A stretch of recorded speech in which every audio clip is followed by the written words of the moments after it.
I'm going to have to do this. Kick them off.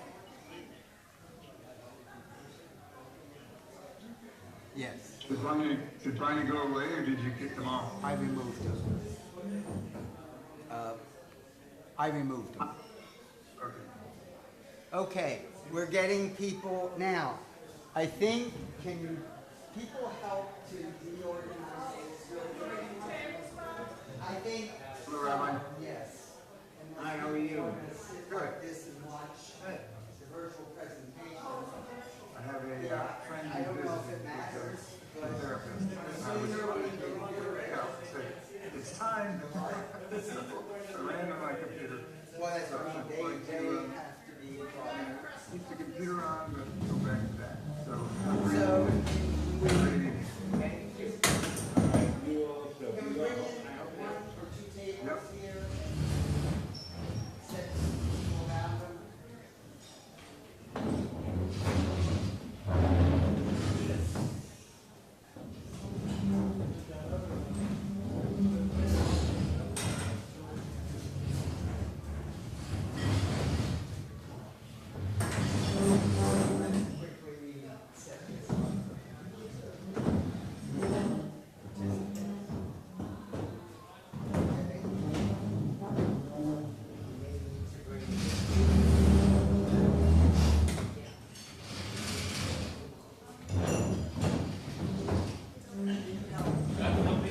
Are we going to move this table more this way? Let's keep it going.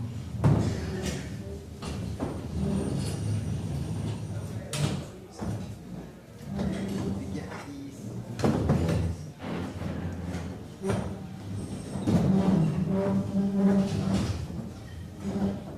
Same sound as this one.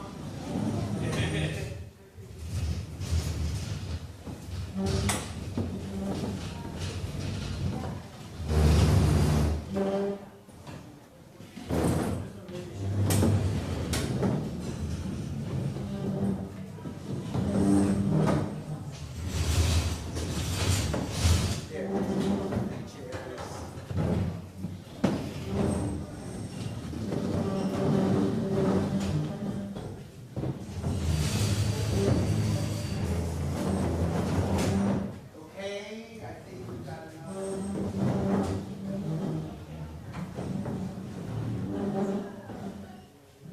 Did someone ring the bell?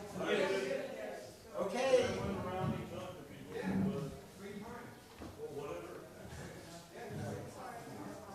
Okay, we have been moving chairs. Hello?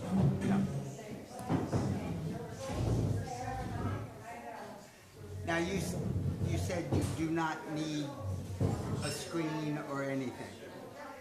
Okay. I will shut.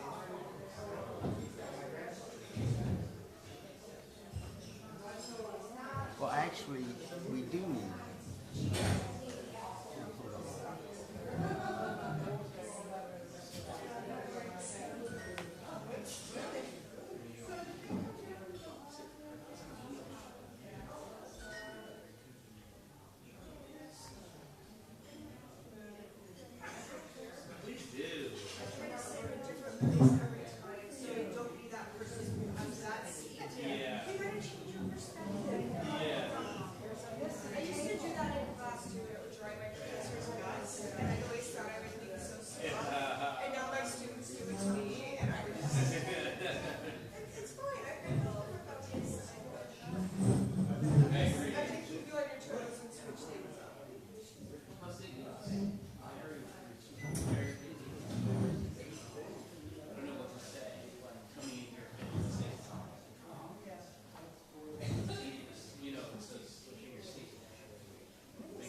someone go to the front and ask for the IT person in case I can't get this?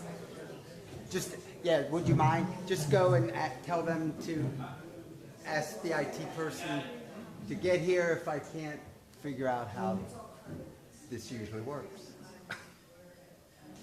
Because it usually does.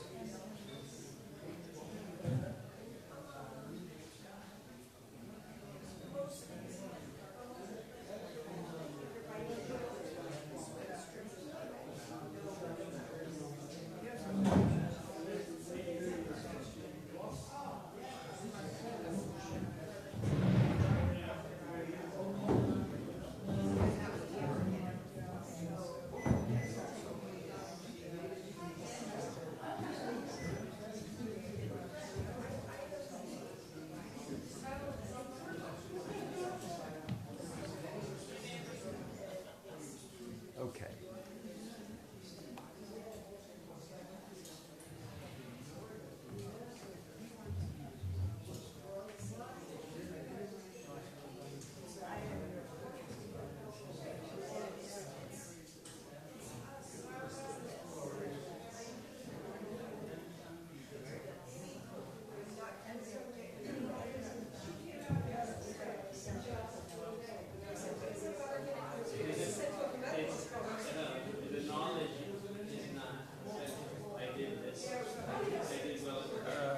We need them.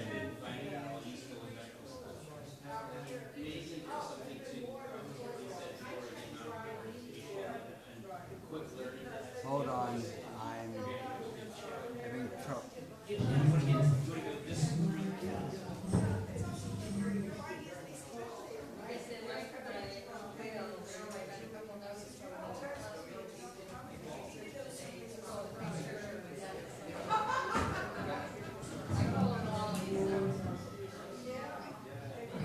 I have a Zoom virtual that I can't get attached to our screen. So here is the Zoom. And can you tell me how to connect it to the screen? Let me see. Let's see if we want. No, this is about my ninth time on IRAS. Yeah, my name's Jason Q. Hi. Yeah, so it's good to see you. Yeah.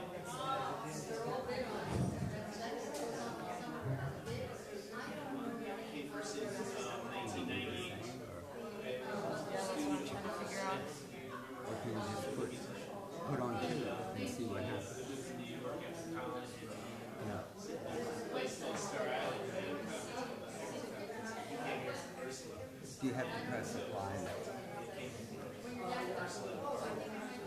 Became a lot about 98 to 2006. It's like a mirroring thing, I think. No, it isn't showing. And I need them to Yeah, I'm working on it.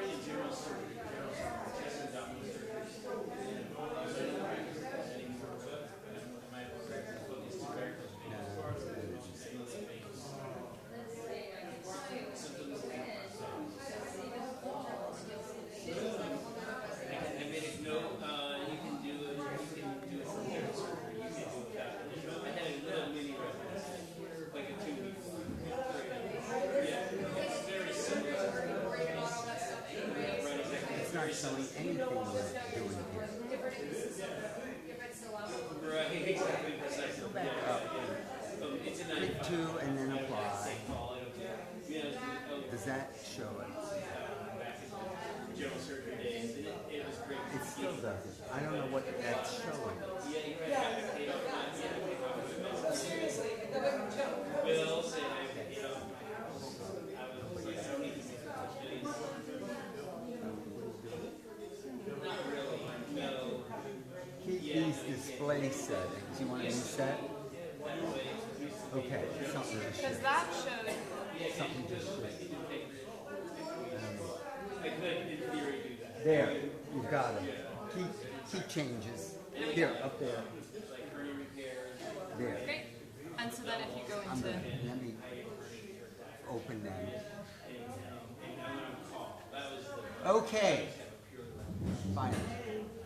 All right. let me introduce you and let me actually turn you around so you can see our audience. Can you set that up? So, We see the ceiling. she's fixing that.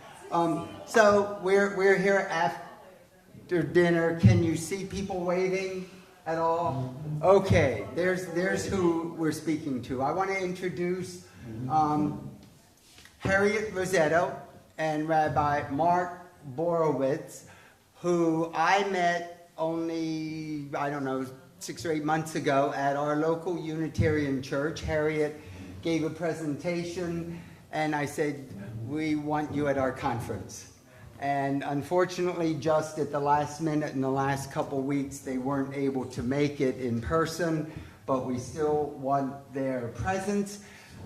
Also, unfortunately, they have a video that's called The Jewish Jail Lady and the Holy Thief. We tried to get it last night, but we now have a link that we will give to you and you can watch on your time, you know, your free time this week. So I will let Harriet, you and Mark go ahead and just tell us. Oh, what's amazing, it's a small world. They formed an addiction treatment center, and she'll tell you a little bit, for Jewish criminals. And about 2 months ago, as I was looking at filming this conference, I came across a producer who, when he mentioned his son who had been in a place in California that was so great, and I said, what was the name? And he described their place, and so all of a sudden we both knew Harriet. So Harriet, you want to both take it away? Say something so I can make sure we hear you. Can you hear me? Yeah. Good. Okay. Let me try to make, go ahead. The Jewish Jail Lady, and this is my husband, Rabbi Mark Borowitz, known as the Holy Thief. And hopefully you'll be able to watch the documentary and see the rest of the story. And I'm sorry we're not there with you in person, but we're going to tell you our story. And I'm calling this From Hole in the Soul to a Whole Soul. And holiness and wholeness to me are the same. And it's our Jewish journey to wholeness from brokenness. So I grew up in Patterson, New Jersey, was born in 1937, and I was handed a script. You get good grades so you can get into a good college, so you can find a good husband, and if he should, God forbid, die, you should have a good career as a social worker or a nurse or a teacher, because those were the available careers to women all those years ago. And I was a good girl, and I did what my mother wanted me to do. However, there was another energy that lived inside of me that was a naughty girl, and she didn't like nice boys. She liked bad boys, and she was a rebel, and she wanted a mission, and she wanted to change the world and break all the rules. And I tried to balance those two energies for a lot of years. Unsuccessfully, I changed husbands, I changed geography, I couldn't find a way to integrate the opposing parts of myself. I alternated between them, meaning I had to live a double life. I was the good girl on the outside. I married a nice Jewish lawyer from Harvard, but I screwed around with my professors at the University of Minnesota. So I was one thing on the outside and another thing on the inside. I don't know if any of you remember a book called Marjorie Morningstar's I Was That struggle between the Shirley, who was the suburban housewife, and the Marjorie, who was the bohemian girl. And I was both, and both didn't work out so well. And at some point or another, after changing husbands and having a child, I'm looking at 50, I kind of gave up. And I thought, I'm never going to be able to figure this out. There's something wrong with me. And I seriously thought about ending it. And I had a good friend who was a person who went to science of mind, religious science. And she said, hey, before you kill yourself, Harriet, why don't you go visit this lady who works miracles? Her name is Janet Levy. She's a Jewish woman, so how crazy could it be? And she said, just go. So I went to visit Janet Levy. And she said, what is it that you want, my dear? And I said, that's my problem, lady. I don't know what I want. And she said, do you pray? Pray? No, I'm a Jewish intellectual. I'm an atheist.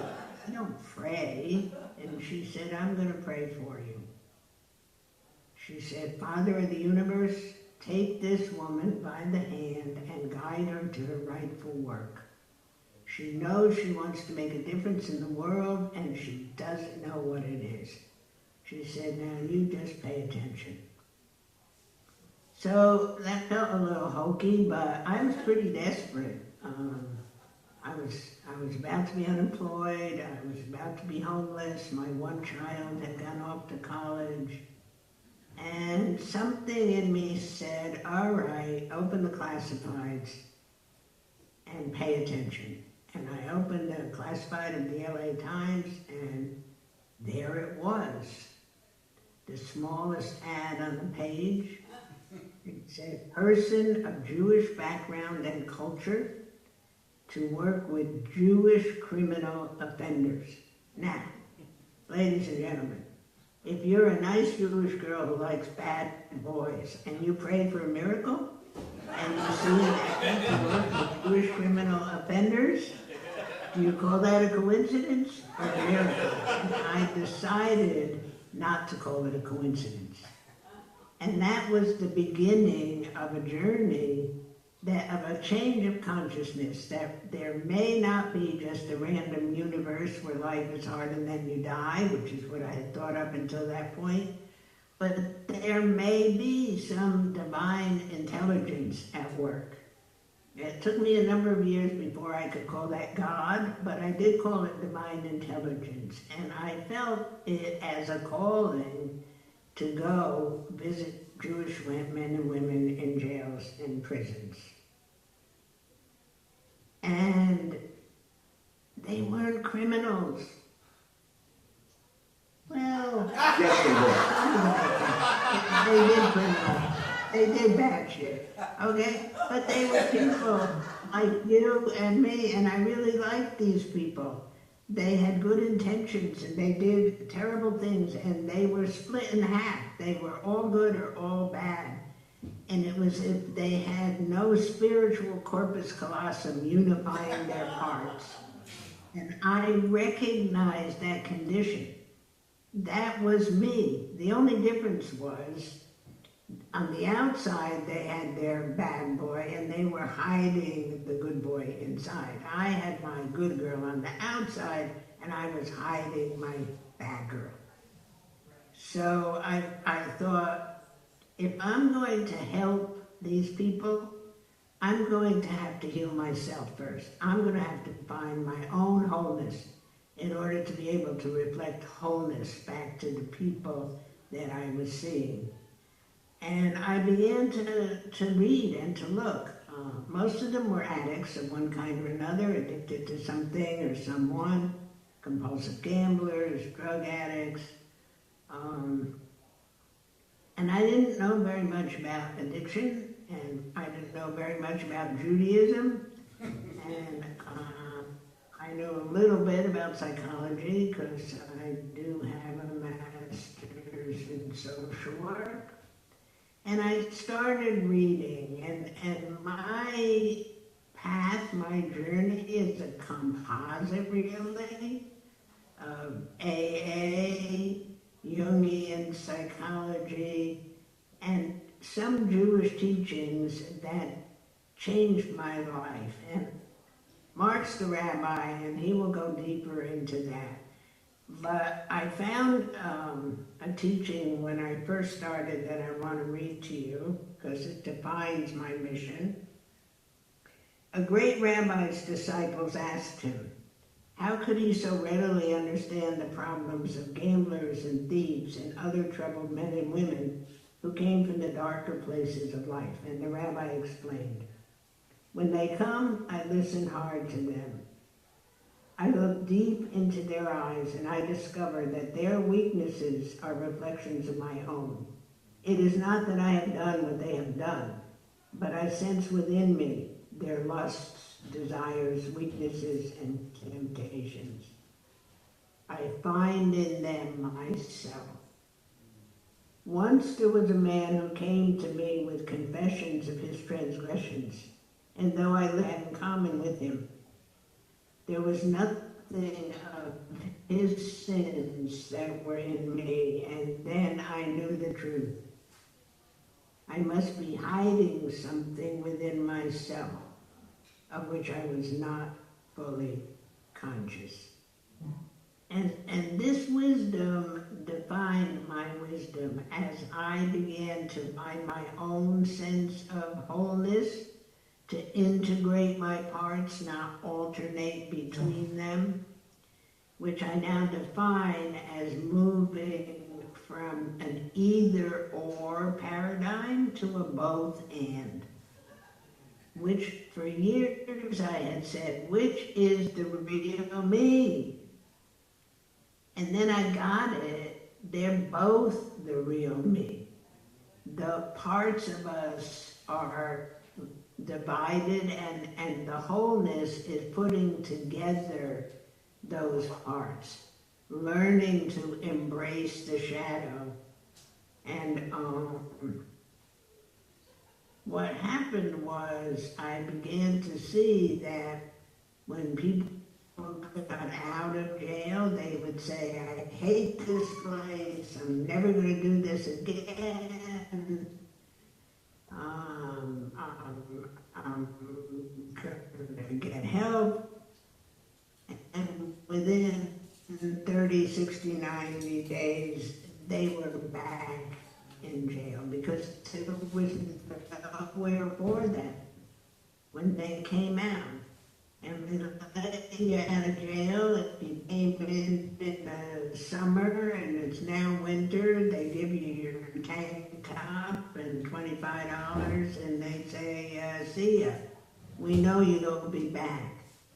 And I had another aha that I was going to start a place for people to come when they got out of my reading of Judaism. I learned about teshuvah. And teshuvah, similar to the 4th, 5th, and 6th steps of Alcoholics Anonymous. In teshuvah, you admit what you have done wrong, and you make amends, and you make a commitment not to repeat that behavior. And Beit means house of. And I said, what a great name for this place. I'm going to call it Beit Teshuvah, the house of return, the house of repentance. And I was single at the time, and I moved in, and it was me. And they started to come. And the first week they came from jail, somebody stole my jewelry. I was sleeping in my office, and then the next day they helped me look for it. And that was how I learned that that's what an addict is. Somebody who steals your shit and helps you look for it. I realized that I was going to have to learn a whole lot in order to be able to protect myself and to help people. And so, somebody say, ask something? No? I started to read, and I found a wonderful book called The Spirituality of Imperfection. And this is how it describes the human being. To be human is to be incomplete, yet yearn for completion. uncertain yet long for certainty, imperfect yet long for perfection, broken yet long for wholeness. And that was my story. That was the story of the people coming out of jail, and I think that is the human condition. I think it's everybody's story. I lost my audience here. Are you still there? We are. Hello? Hello? We're here, but your picture is frozen though. Okay. Here, so I lost you there. we're trying to fix it, but we're here and listening, so you can keep talking while we try to fix your picture. Okay. It might be Yeah. their site. So what's happened is, just so you know, the internet here is a little bit unstable, it says. So Okay. if we get frozen, we're still talking. Yeah, Okay. we can still hear you. And you're moving now, so that's a good sign. Okay. So I want to tell you a few of the Okay, thank you. of the conditions of the human condition from which we all need recovery, and then some of the Jewish teachings to me that were life-changing and helped me get rid of shame and blame. So here's what I see as the problem of being a human being. And Thomas Merton, theologist, said that it's harder to be a human than it is to be holy. And here it is why. First of all, we're aware of our own mortality. No other creature is aware of its own mortality. We live in a state of dependence. The human infant cannot get to the source of food on its own. It is the only creature that needs to be helped to find nourishment. And we have a dual nature, whatever you want to call that. Rabbi Abraham Dr. Twersky called it animals and angel. We're both animal and angel, but we have free will. And animals don't have free will, and angels don't have free will, but the human is a combination of animal and angel with the free will to make free moral choices. And that causes a problem, because you have to then accept your dark side, your shadow piece, which Judaism calls the Yetzer Hara. And the teaching that I think is the most significant is that it teaches that we have both a Yetzer HaTov, a good inclination, and a Yetzer Hara, an evil inclination. And then it goes a step further, and it says the good inclination is good, and the evil inclination is very good. And that, I think, the paradox of that teaching, the energy lives in the shadow, in the darkness. And it is our job as human beings to harness that negative energy and transform it through right action. And the Jewish teaching is na'aseh b'nishma, we will do and then we will learn. So I can have one of our major teachings at Beit Tshuva, the rabbi, and I use bad language, am I allowed? The rabbi would tell people, fuck your feelings, do the next right thing. To hear a rabbi say that is life-changing for a lot of people. So action is what transforms negative energy. It isn't pretending or denying it, which is the mistake a lot of people make when they're trying to get sober. I'll just get rid of that part of me. If I work hard enough at the steps and I do all the things I'm supposed to do, that one will go away. That one ain't going away. That one will keep pace with the other one. As I grow in holiness, the dark part of me also grows. And that's true for every spiritual discipline. And think about spiritual leaders. I mean, Martin Luther King of blessed memory was a tremendous spirit, a a prophet and a freedom redeemer, if you will. And he had a dark side with women, etc. So one has to be aware of it and constantly working to harness the shadow so it doesn't leak out. And the Jungian teaching, of course, is the brighter the light, the darker the shadow. And that is part of what it means to be a human being. And I think that many of us grow up living in shame because of that part of ourselves. My interpretation of the Garden of Eden story is God said you can have everything, but don't eat the fruit of the tree of the knowledge of good and evil. That's when we split. And of course, it was a setup. How do you know you have free will if you're not set up to be disobedient? And so of course they ate. But that wasn't the sin. The sin was not disobedience. The sin was hiding in shame when God said, where the hell are you? Hiding in shame and blaming the other. So we inherit, what if the story had gone, when God came down, they said, hey God, we screwed up. That fruit looked really good. We ate it. We're sorry. We wouldn't have inherited shame and blame as part of our heritage, but we did. And so getting rid of shame and blame is part of healing. The other Jewish teaching that I really love was the story of Reb Zusia. He was a famous rabbi. Hasidic in what century? The 19th century. And he was dying, and his disciples came to his bedside, and they said, Reb Zusia, what are you going to say when you go and you meet your maker? And he said, I'm not worried that my maker is going to say, Zusia, why were you not like Moses? I'm only worried he will say, Zusia, why were you not more like Zusia? And that, I think, was a very profound idea, that you have to be your authentic self, that you're not here to compare yourself to anyone else. And yet we have created a culture of comparisons.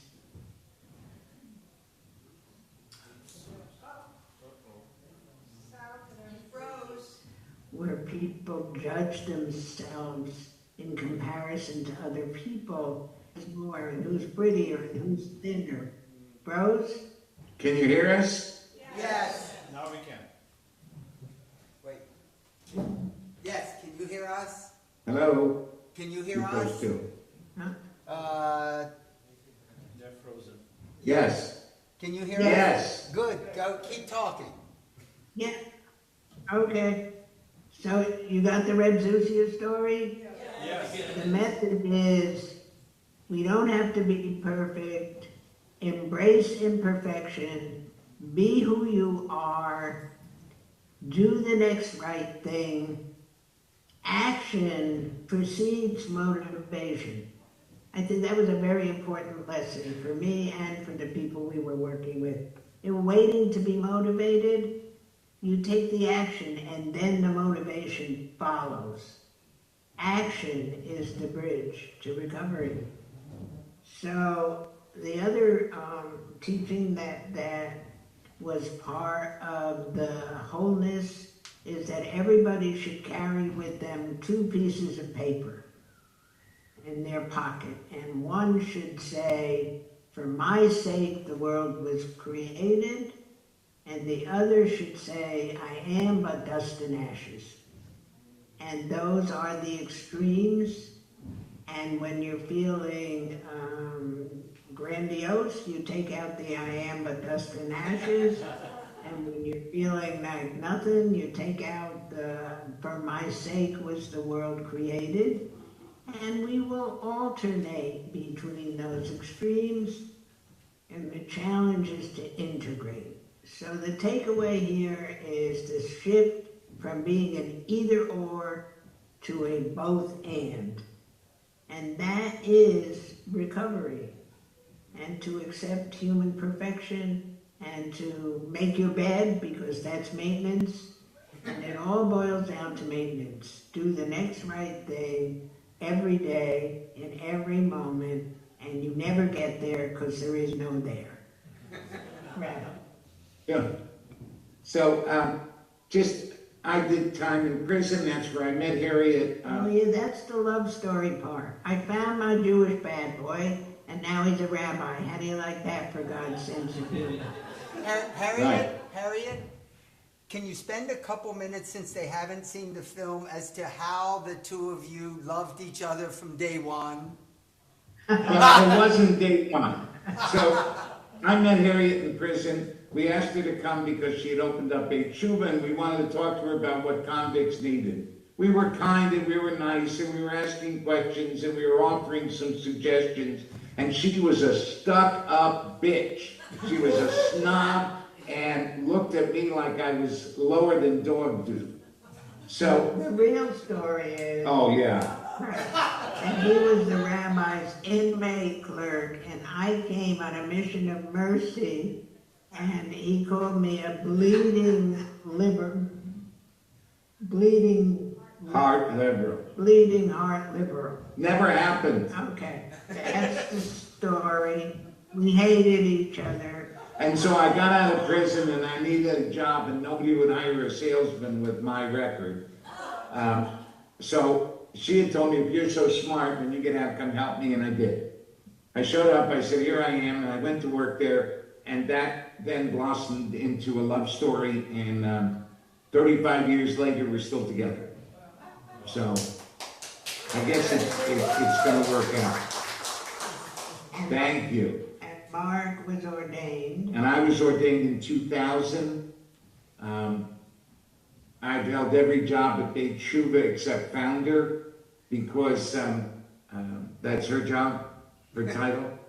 But what I want to talk about is how we integrate religion in the science of recovery, and how it works for people, whether they have an addiction to drugs, alcohol, gambling, sex, blah, blah, blah, and how it applies to every human being.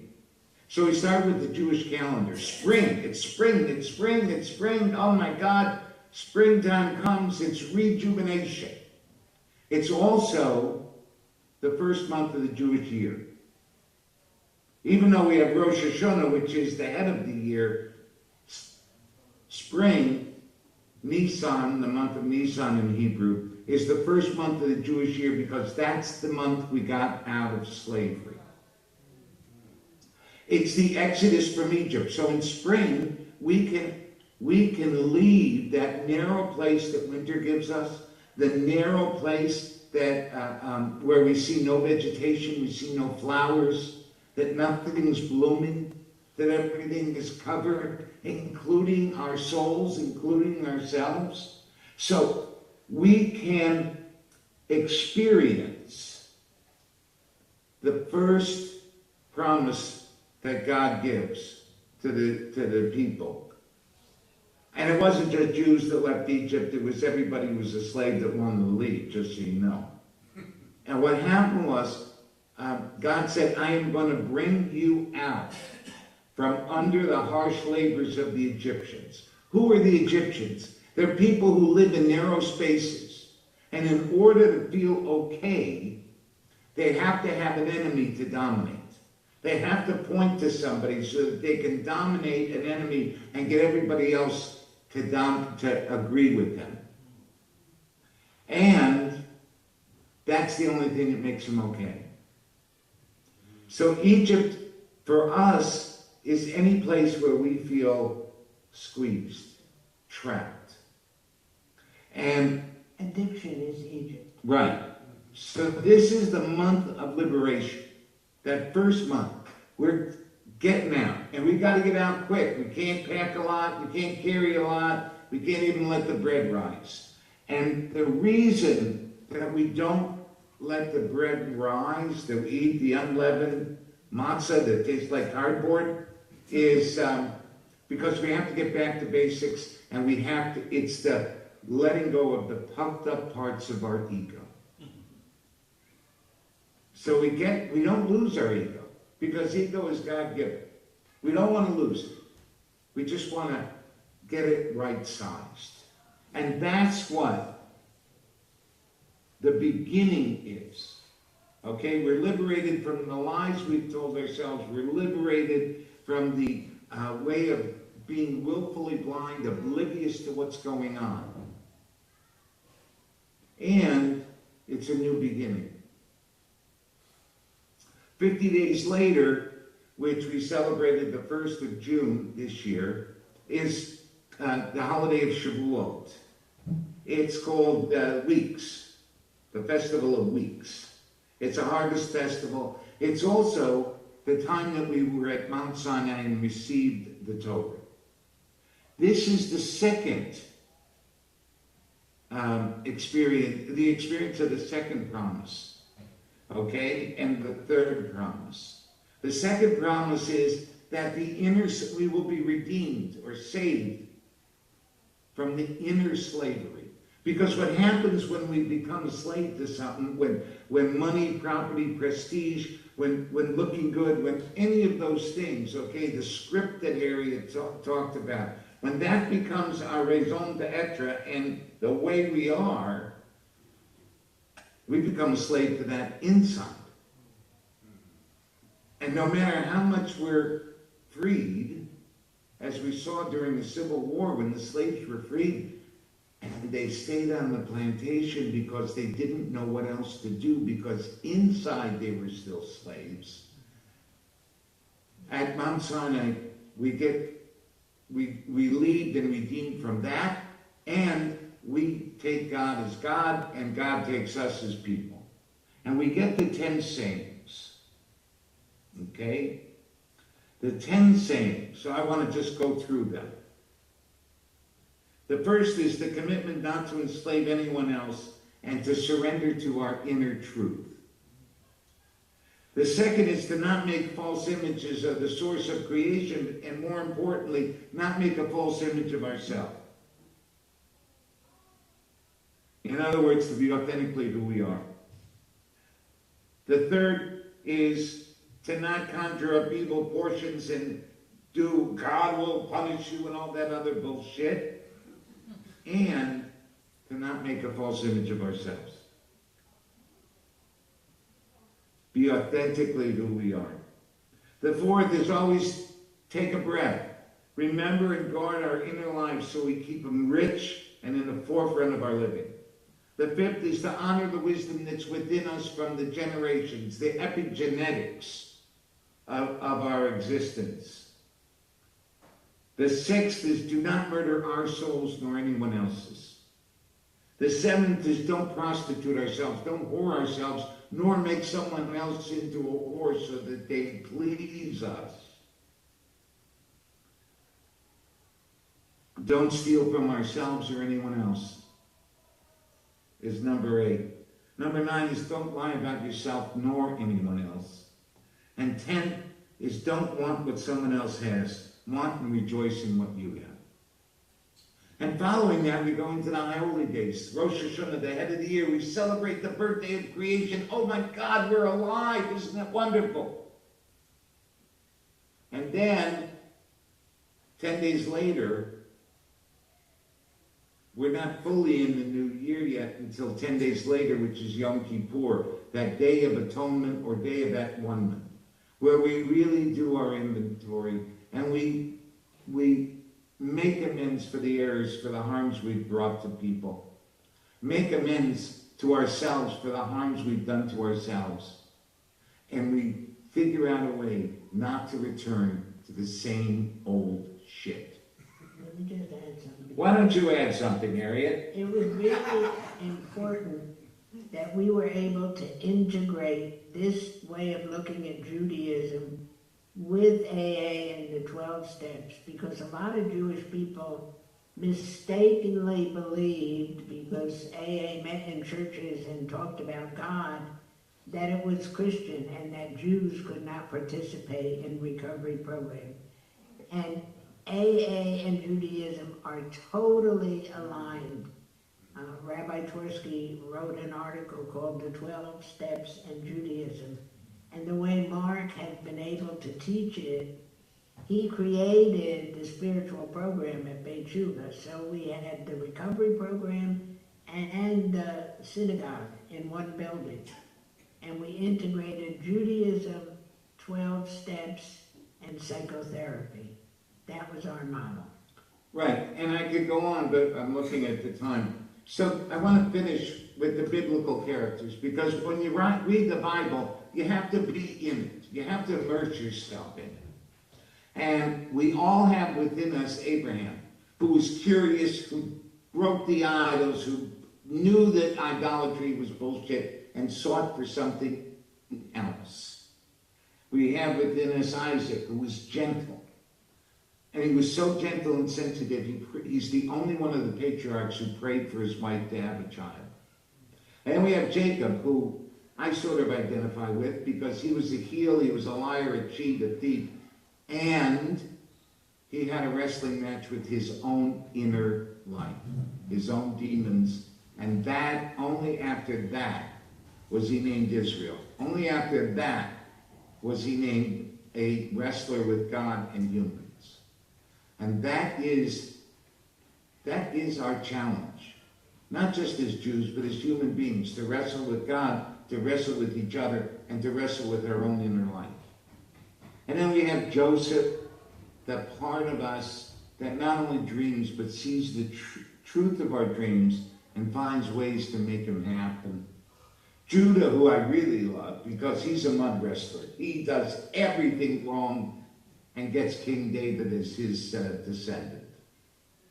And he was able to redeem himself by listening to a woman back in the day. Can you imagine? 3,500 years ago, listening to a woman and saying she's more righteous than me. Maybe some of us men should take that as a lesson today. Just saying. Moses, the reluctant redeemer. We have within us a redeemer and we have within us a Pharaoh. And knowing which one is in the forefront is crucial to our success at being human. Joshua is the next generation who has to do it his way. Samuel, the boy who's dedicated to God and loses his dedication as he ages and sees he has not taught his children well. The first king of Israel, Saul, he was also reluctant, but then he fell out of humility and got into haughtiness. And he seeks to annihilate everybody around him, even his rival, who he makes his rival, his servant David. Then there's King David, the writer of Psalms, the musician, the fighter, the slayer of the giants, the loyal servant of Saul and the loyal servant of God, who, unlike any other king in the Bible, and I would say in our history, when called by the prophets Nathan on his wrongdoings, he immediately said, "Oh my God, I have to seek forgiveness." He could hear the truth from women, and he could hear the truth from men. And he didn't need to be right all the time. Then, of course, we have the prophets. And we are all descendants of the prophets, with a prophetic voice that calls to us. Einstein calls that voice our intuitive mind. It reminds us that we have forgotten the gift of our intuitive mind, the DNA of being a descendant of the prophet, and become servants of our rational mind instead of making the rational mind a servant of our intuitive one. And we did this, and we integrated all of the different modalities that Harriet talked about. But at the core, we know that addiction is a spiritual malady. We know that the science of addiction medicine is important. And if all we do is treat addiction with a pill, we'll be in the same situation 20 years from now that we were 20 years ago, lost. We know that if we don't help people heal their spiritual malady, whatever they're addicted to, whether it's hatred, being a victim, etc., etc. Okay? If we don't help people heal, we will be in the same position 20 years from now that we are today. And the goal of spiritual health is to move forward. We actually identified addiction as a hole in the soul. And one of our other teachings was that our relationships should be soul to soul, not role to role.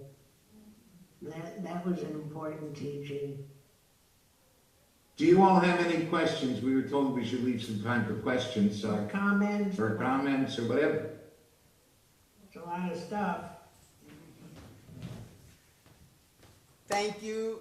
Hold on and let me ask the audience if you would like to ask some questions. Come on up. Comments? If not, questions? Oh, just so you know, we had a success rate of about 65% after 5 years. Wow. And our program, we kept people there 9 months to a year. Residential. Because you can't get, after you've been doing something where you need to go away to a rehab, to think that you can be cured in 30 days is as ridiculous as thinking that some drug is going to make you sane or make you happy. So. Also, I think one of the things, Mark, is one of the things I found is that you can get the man out of the prison, but it's very hard to get the prison out of the man. That's right. That's right. Come on up. Any of you want to? Yes, hold Yeah? on. Let me make sure you want to speak, and I'll try to. Yes, they can. You can speak right to them. No, in there, right to them. So, hello, my name is Pauline. Question is, has your model been followed elsewhere? Are you only in your place in LA? And Yes. why the heck is that? We don't know why. We offered, we would be invited to different places to go and speak. We have a turnkey model, and it takes two crazy people to want to do this, I think. We have a whole handbook. I wonder if it has to do with who funds you. Does it have to, other people get 30 days, you give them 9 months or a year. I wonder if it's the cost. It was all donor development, not my favorite part of the gig, you know? Yeah, we would raise $5 million a year for alcoholics, criminals, and thieves in Los Angeles. And that was not a very popular cause, and I think that's why no one else wanted to replicate it. However, maybe it was because it was LA, but a lot of the relatives of the rich and famous had addiction problems, so that helped us also. Yes, sir.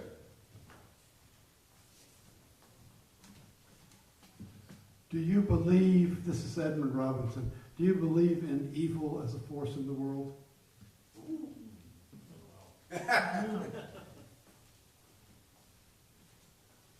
Evil is in the world, yes. Evil is not in the world as an outside force.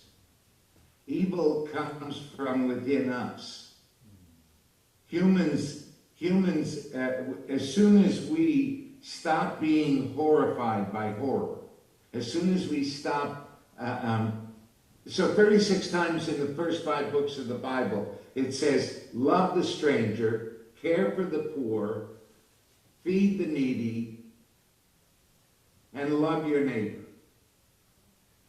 As soon as we get away from that, as soon as we get away from justice, mercy, love, truth, kindness, we are allowing evil to flourish. And we have, I think, within us the evil inclination, the Yetzer Hara, and the teaching I mentioned that the evil inclination is very good because it tells us it's there, and that our job is to harness it and not give into it. Yeah, evil as a force is a bastardization of the spirituality of imperfection. In the Bible, it says that when the earth was created, in the beginning of God creating the earth, whether you believe God created it or not, you believe Big Bang, doesn't matter to me. But there was tohu vavohu, it says. There was chaos and emptiness. Chaos and void. And that chaos and void has not left the world, and it hasn't left the individual. So, there's a hidden light that also was part of the creation. That's let there be light. That light got hidden on the fourth day when the sun and the moon came about. And that light is, according to Jewish tradition, is hidden inside of us. So we can use that light to meet the evil. And for some reason, mendacity, self-deception is more popular than truth and authenticity. And that's where the evil lies. And I think very correctly, as you said at the very beginning, that gets to be very powerful. Yeah. And can we harness it? It's a force to reckon with, without a doubt. I would like to ask the audience, any of you that are Jewish, what's your thoughts about this? Because this program is the best integration I've ever heard of recovery and Judaism. And Mark, the way you've brought in the Bible and the lessons is just admirable. So I don't know if there's any Jewish people here that have a response to how they've done it. And just so you know, it was also, you can come up, but while you're coming up, we were non-sectarian. We took everybody. Come on. Jewish, non-Jewish. Come on, please. I have nothing else to say, but it sounds like a great program. And I don't think you have to be Jewish to profit from it. No. Right. I do want to say that most of the people who came to us who were born Jewish had rejected Judaism after their bar or bat mitzvah, if they had that, because it had no relevance or personal meaning. And often after they'd been in AA for a while and they saw that AA and Judaism were very similar, they would come and say, how come nobody ever told us Judaism was so smart? That's a crime, really, because it's not taught in a way that's personal, that makes you look inside. It's taught as history or dogma. Dogma. I hate dogma. Yes, sir. So I worked for a few years in the Wisconsin prison system, teaching meditation. Here, you can talk to them. Oh, sorry. Okay. Teaching meditation in a number of the men's facilities in Wisconsin. And I met so many people who were there at age 70 for a crime they committed when they were minors, 17. You know, they got involved in gangs. They grew up in a low-income household with alcoholic parents. I know you met these people in prison that, you know, to me it was like, but for the grace of God, there go I. If I'd grown up in that kind of environment, I would have been in the same place. So my question is, and I also saw how solitary confinement was misused in Wisconsin, to throw people with mental illness in confinement and literally for years and drive them crazy. I mean, literally take their sanity away from them, form of torture. So I wonder if you want to comment in the few minutes we have here on just what you would do to make the justice system more just, more humane, more effective, more compassionate. Well, we did that. We did that in a small measure in our own way. We advocated for people. We had an alternative sentencing program where we would go to court and advocate for treatment. And we would tell the judges, listen, and the DAs, we don't know if it's going to work. We promise you if they screw up, we'll bring them back. And we know if you don't have treatment, prison will not work because punishment doesn't change anything. And these long sentences for these kids, California, Jerry Brown, who had initiated it in 1977 when he became governor again, reversed that, and all of a sudden, people who had been convicted of felony, life imprisonment without the possibility of parole at 16, 17, even up to 18, 15, whatever, they were then reviewed and allowed to petition for parole. And we would take them, we would go to the parole hearings because we had been involved in their, in seeing them. We had a jail visitation as well as an alternative sentencing. And we would go to their hearings and advocate for them.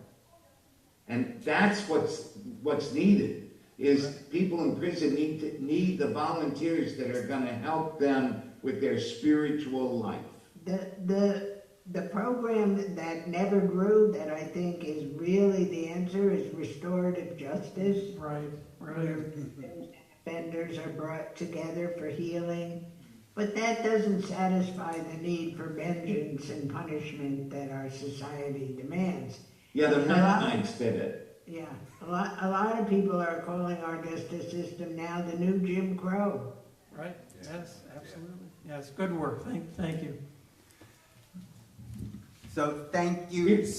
We want to thank you. Thank you, Calvin, for having us. Thank you, everybody. We're clapping for you for listening and being attentive. Thank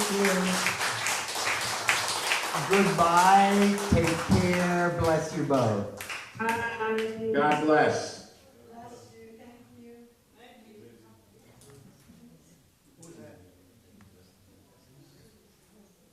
That's JD. So, aren't they a hoot?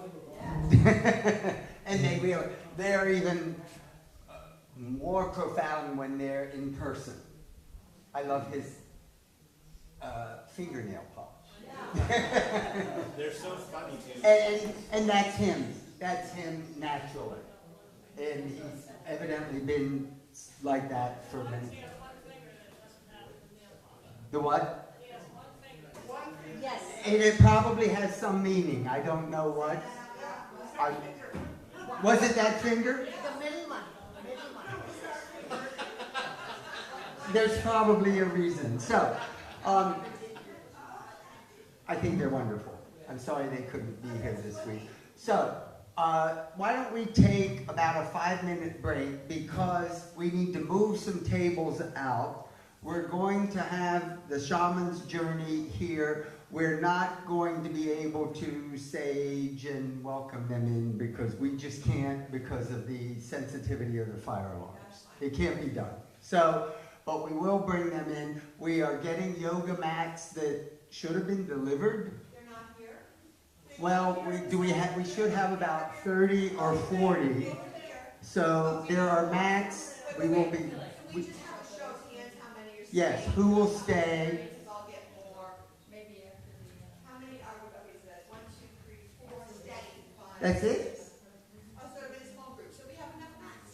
Then we have enough mats. So, for the rest of you, I guess it's the end of the evening and whatever you decide to do, but you are welcome to take a break and then join the shaman's journey. So thank you all, and otherwise we will see you bright and early in the morning.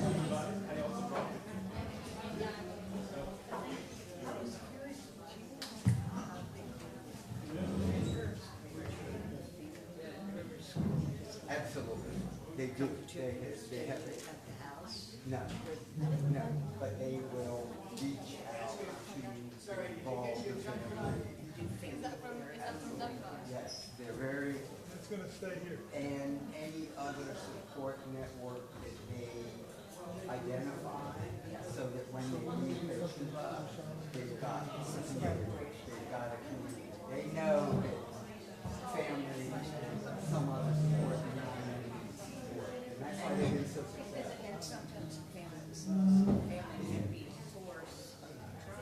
But they process the family.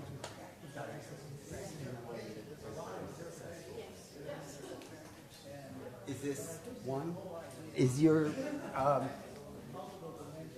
presentation in here already? Yeah, but it's also got Nick's files. That's okay.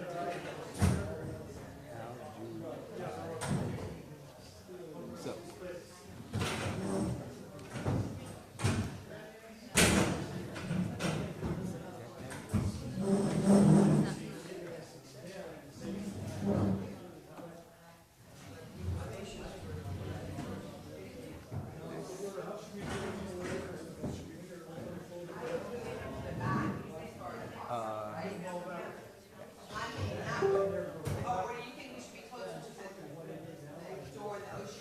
So now presentation. There's a lot of chairs already. Yeah, and you're right, move it this way, the table, so then we be in the center there. Does that seem easiest? Yes. Yeah, let's do that.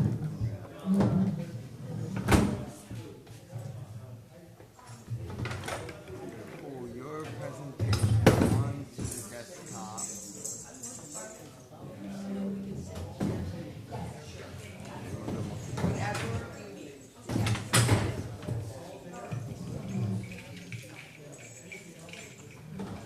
See the presentation. Video as well.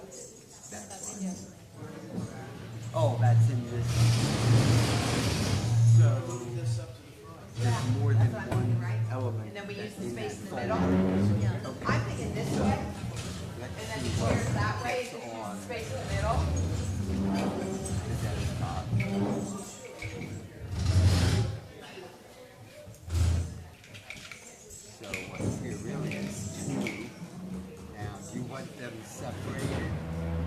Let me pull this, let me pull that on there, and this on there. And now you can go directly into them rather than the folder. Okay? Let's try that. And we want to get, you get the red case, so it's gonna go, I found one. Thank you so much. I'm gonna set the harmonium in this. I think it's okay if you keep them in that folder. You notice it? Well, Yes. It might really go Your easy. body is no. most, Well, we're gonna put, okay. And you go. yes, feel free to move So how do I, whatever. can I just Right,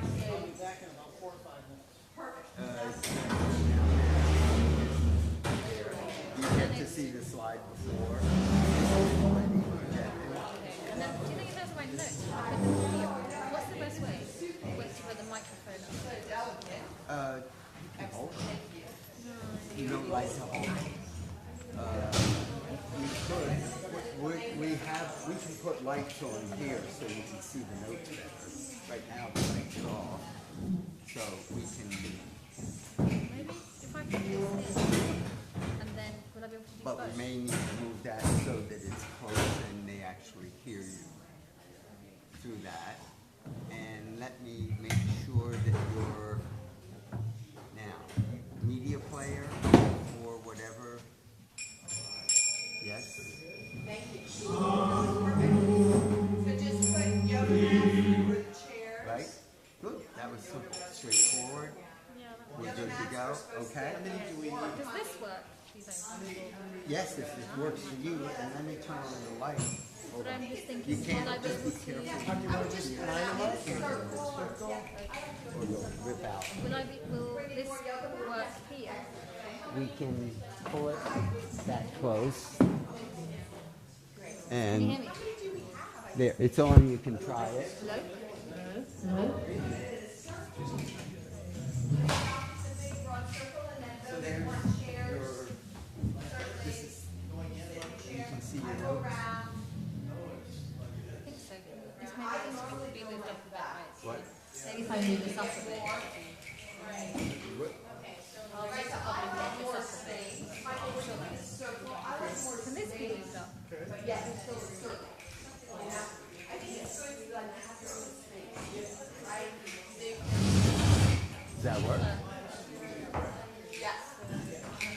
first in the morning? No, second. Give them as much space as possible, but still be in a Is that? We're good? We'll leave it like that. You want to just close that? I'm going to shut this off. And we're going to... And then she's bringing more. Yeah, more mats. Well, I can use that thing, can't I? No, And then if you need we don't have one for this. Andrew. It was his computer. Yeah, so you sort of have to stand there. Is this mine? Yes. Okay. All right. You can close that.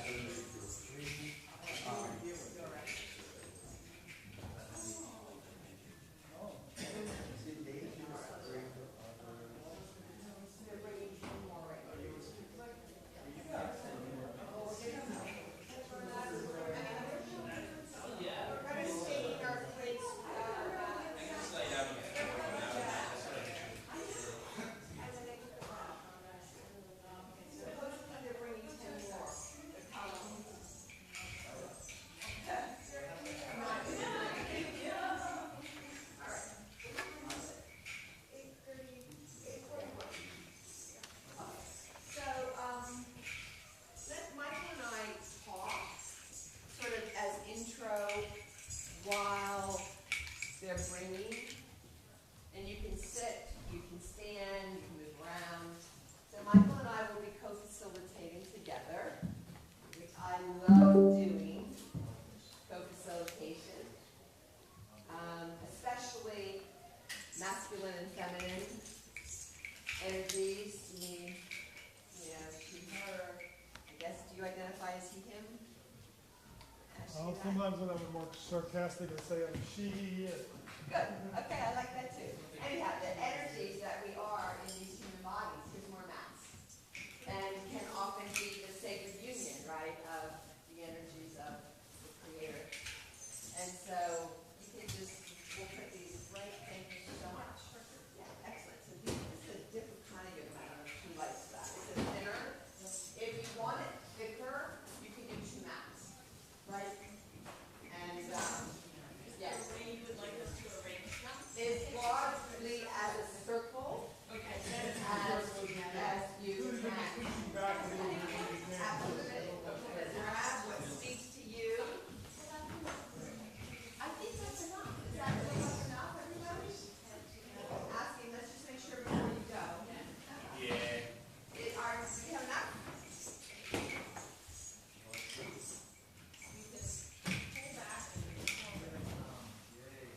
You want the lights down?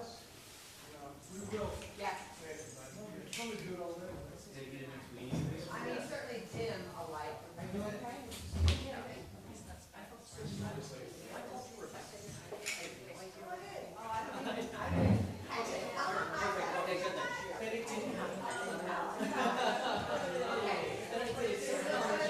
Everyone just pause for a second. Do we need more mats? Do we need more mats? Maybe a few more would be good, just in case, you know, just to have them. Good idea. Just want to bring one more? And then if you would, just leave them on that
So while we're gonna tell you an outline of what we're trying to do and all that good stuff, we'll also move with what comes through.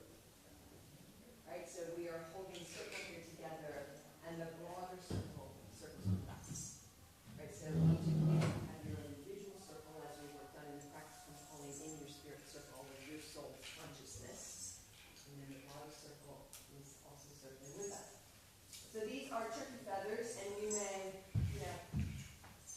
when you're in, you may feel this. Right? And it's just letting the winged creatures come in and just right to the release. So these feathers may be hard to process, rattle, brain drum. So again, all of these instruments are about making noise. So the serpent energy, you're gonna look at that. You've got your bottle there, right? You can tell them your serpent. Okay, so rattle all these instruments and that's pulling in serpent medicine, which is a snake, which knows transmutation. Right, so in the goddess temples, the snake skin was on the altar. Because the serpent was worshipped as she who knew how to release her skin. She could open up the new skin. And that's what we're always trying to do, right? Is release your skin, open up some new skin. So that's the rattle. So that's her. And then the frame drum. I'll be doing 4 beats per second. And then sometimes I'll do whatever. All before we change that hip, whatever comes through, chanting comes through, toning comes through. So you are free to do whatever wants to move through your body. Right? So you may hear the mantra and want to join in the mantra, or you may have your own vocalization that is your expression, that just wants to have its way with you, wants to just come through you. At the end, yes. Yes, so good callback. So you're going to go vocalize, let whatever wants to move through you. That may be movement. You may move around space. It may be stillness. It may be vocalizing. Again, freedom of expression. As you're working with what we call soul retrieval. So soul loss, soul retrieval. So the callback, yes, at the very end, when we're coming back, is what I did today in practice. It's just very fast. So it's like trying to imagine bringing you back through time to this moment, back in this room. Okay? Are you going to go in the kind of fine spirit animal? Yes. Okay. Michael's gonna, no, Michael, I just did my sort of tactical stuff. Michael's gonna actually talk about the ceremony and the journeys. So, your turn. Absolutely.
role for you in your life.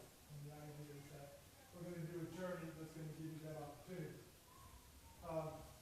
The basic methodology will be twofold. One will be the drum. The drum is the horse. The drum is the vehicle.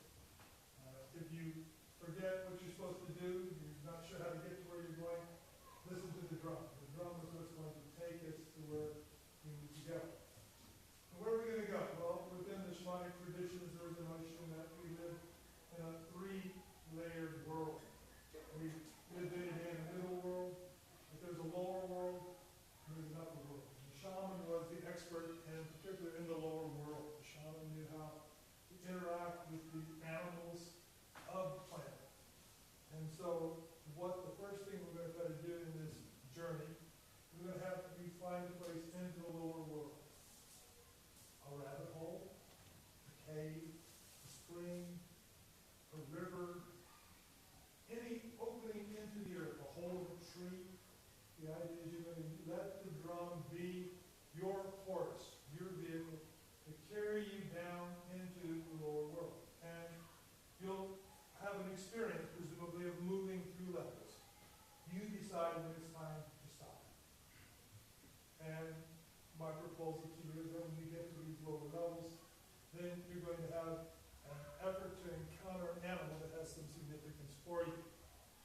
Now, if you can't seem to get into the earth, you can always do an upper world journey. If you find yourself immediately flying away to the tops of the trees, at the tops of the mountains, to the clouds, okay, take it and go with it. You can do an upper world journey, we can do much the same kind of work. But the idea is you intend to do a lower world journey and see if it works. When you get into these lower levels, after you feel you pass through some levels, then the idea is that you look for or make yourself available to an animal. Pay attention. See if an animal shows up. And if it does, then the idea is that you try to determine whether or not you have a special relationship with this animal, or vice versa. The animal has some power, some protection, some guidance, some notion of intelligence, some kind of capacity to assist you in your well-being in life. And after this initial encounter with the animal, thank it and move on. Keep looking. And see what else you encounter. The idea is that if the animal really has a special relationship to you, then it will appear again in a similar form, and you can continue to interact with it. The idea is that you interact with the animal, and you let it go, and you continue to search, and you see if another animal shows up, or if the same one does. See if there's going to be some consistency. This idea will also apply to upper world, where you may encounter guardian spirits, angels, the great brotherhoods, whatever, great sisterhoods, all kinds of other deities that are of the higher plane. And you can establish a similar relationship with them. So my general proposal is that the first journey that we're going to do is to go down and find the animal. And see if it shows up enough if you feel that this animal has a consistent relationship to you. I'll review this part a little bit once we start to do the second journey. But in the second journey, the idea will be that you will, on one hand, take some gift to the animal. This is going to be a reciprocity. You'll take something to the animal, and you will ask for something in return. So it'll be a reciprocity, a relationship established with the animal. Now, Roberta has a much broader sense of doing journeying and journeying work, and she's going to give us broader context within which this may be what you do with the animal search, or it may be something more related to the kind of work that you're doing. So, But I would like to say, I would like to do this in phases, right? Because this is, what you're teaching is the initial way we both learned from Michael Harner, right? This is core shamanism. So we're going to start there and give it room, take root. And if you feel like you want to, you can call in your spirit circle. Call in the beings that help you with your soul's pursuit, so that you don't feel alone going in and doing this, right? If that speaks to you. And if not, this is the pure form of core shamanism that you were trained in, that I was trained in. Right? So let's start here. I like that. Feels right. So, any questions before we move on? So, Thinking mind, taking care of we're other going to the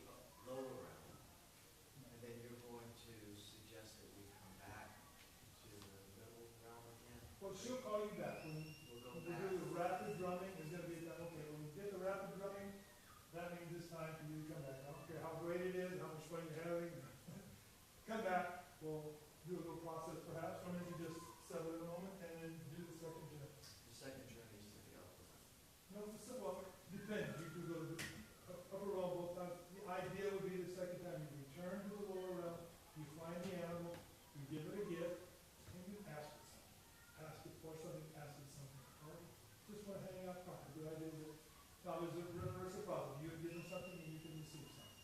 Maybe you have to come home. So that's my question. When you say take something from me now, are you talking about an idea, some kind of totem? What are you talking about? Whatever your intuition tells you.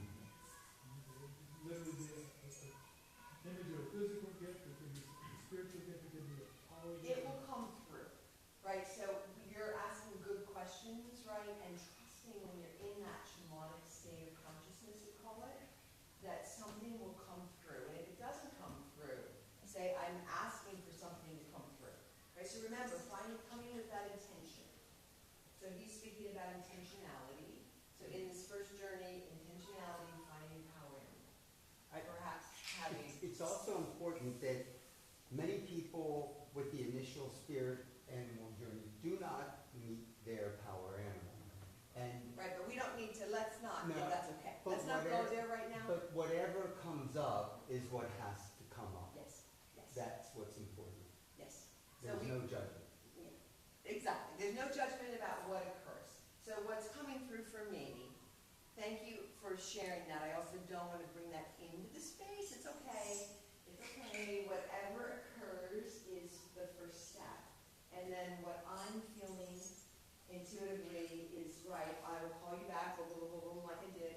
And then we'll have an opportunity for a brief process.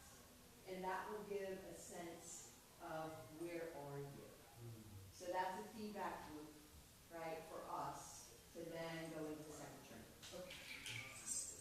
Is that answering enough? Right, so trust that the knowing will come through. And if it doesn't, what I do you remember that? Right, from my presentation, hey, I'm here, I want some information. Good. This is the Star Island Route. That's up from the beaches, built local options. Lay down. And lay down. Now, I'm going to do an invocation first, and then we'll go on to the journey. So just get comfortable if you want to sit, if you want to lay, face down, back down, wherever.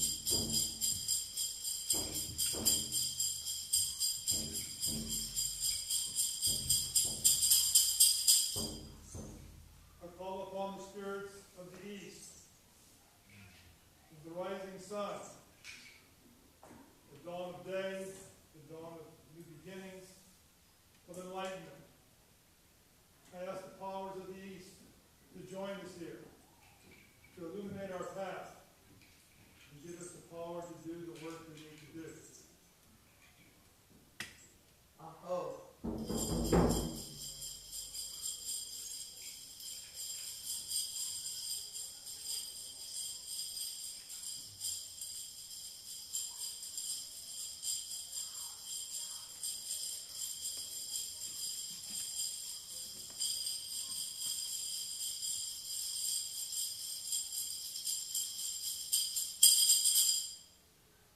I call upon the spirits of the south, the power of the noonday sun, of its heat that warms our hearts and opens love. And I ask the power of the spirits of the south to be with us, to open the path of healing, and to give us the ability to do the work we need.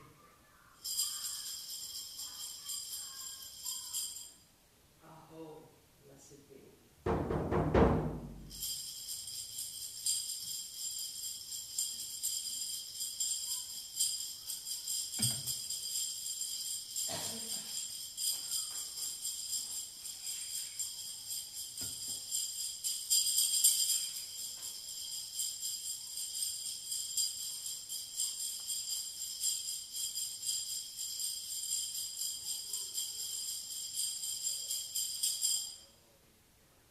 I call upon the spirits of the west, the setting sun, the end of days, the end of cycles, the abode of our ancestors, and of the deceased guides, and I ask them to come and to work with us today, to bring their wisdom, to bring their guidance, and give us the power to follow our path.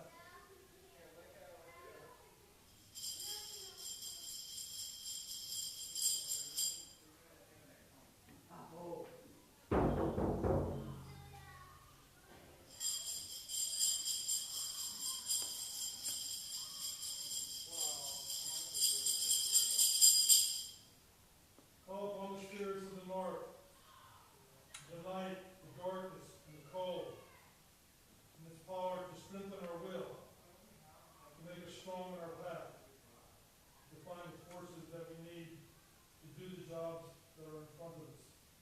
I ask that they join us on our path and our work tonight.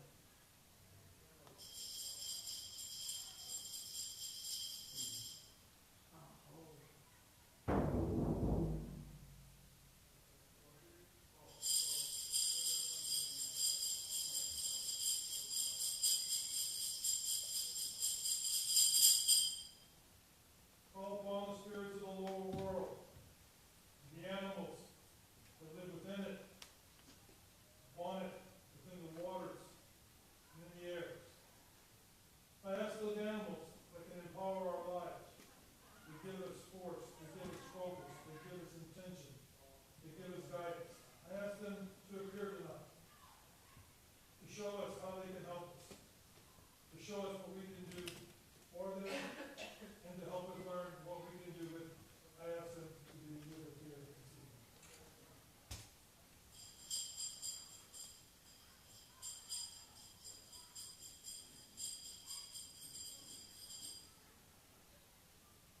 Oh, blessed be, may it be so.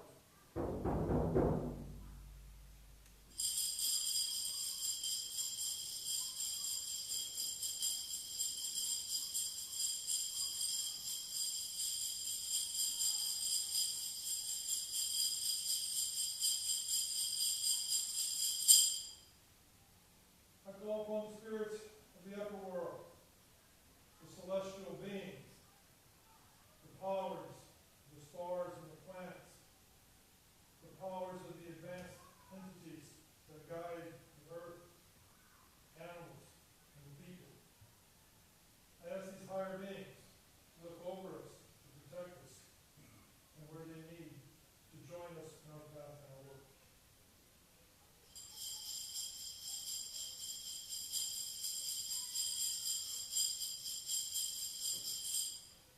Aho, come circle with us, may it be so, blessed be.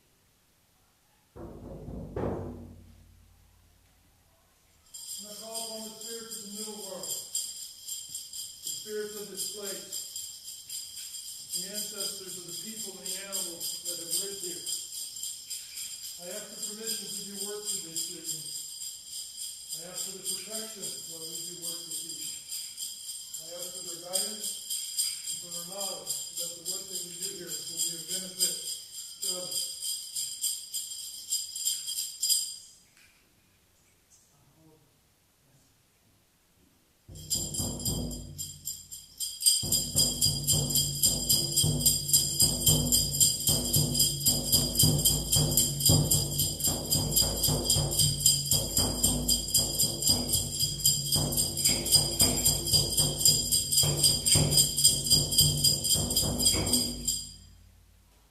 Calling in the elements of earth,